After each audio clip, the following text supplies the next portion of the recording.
Hello everyone, today we will talk about President's power to dissent, with its constitutional position and judicial interpretation. The President of India is the constitutional head of the Union Executive under Article 52 of the Constitution. Although the President generally acts on the aid and advice of the Council of Ministers under Article 74, the Constitution grants limited discretionary powers, one of which is the power to withhold assent or return a bill for reconsideration. This power, often referred to as the President's power to dissent, acts as a constitutional safeguard against hasty or unconstitutional legislation. Under Article 111, when a bill passed by both Houses of Parliament is presented to the President may either grant assent, withhold assent, or return the bill, except a money bill, to Parliament for reconsideration. If Parliament passes the bill again, with or without amendments, the President is constitutionally bound to give assent. Thus, the President's dissent is generally suspensive rather than absolute. The President's power to withhold assent is classified into three forms: absolute veto, suspensive veto, and pocket veto. Absolute veto refers to the outright refusal to grant assent, which is generally exercised in the case of private members' bills or when the Council of Ministers has resigned. Suspensive veto allows the President to return a bill for reconsideration. Pocket veto occurs when the Constitution prescribes no time limit within which the President must act on a bill, enabling the President to delay assent indefinitely.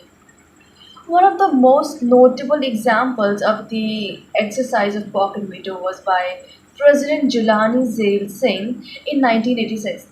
He neither assented to nor rejected the Indian Post Office Amendment Bill 1986, effectively preventing it from becoming law.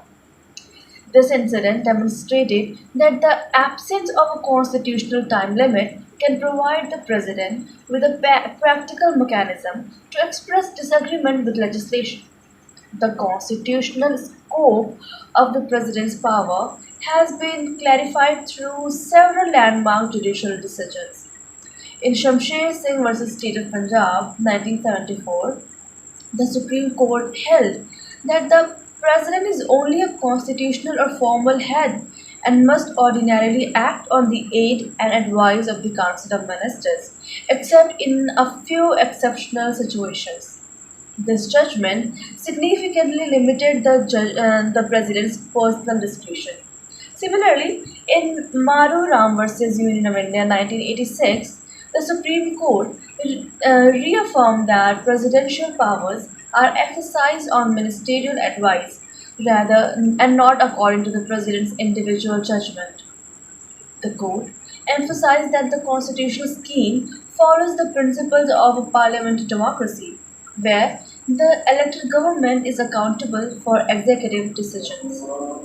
The decision in Nawab Rabia versus Deputy Speaker also highlighted that constitutional authorities, including the President and governors, must exercise their powers with the constitutional limits and cannot act arbitrarily.